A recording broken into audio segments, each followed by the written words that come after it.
टीमचे आभार की एवढा चांगला सिनेमा आम्हाला इथे मोफत दाखवला.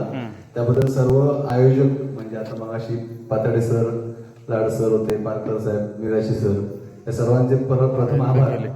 आणि सगळ्या भावना दाखवणारा हा चित्रपट होता. मग हृदयस्पर्शी, भावस्पर्शी असेल, त्याचबरोबर सर्वात महत्वाचं म्हणजे प्रॅक्टिकल होता आणि समजून जगण्यातला पिक्चर होता. म्हणजे जी आजची परिस्थिती आहे ती वास्तवदर्शी या मोठ्या पडद्यावरती दाखवली होती. काही वेळा आपण दर दिवशी विचार करताना जे विचार येत नाही किंवा ते आपण अंमलात आणत नाही समजून सुद्धा, ते इथे दाखवण्याचा प्रयत्न खूप सुंदर झाला. आणि ही जर पुढे नाही चाललं तर कोकणातली घरं ही संग्रहालय होणार. बरोबर आहे.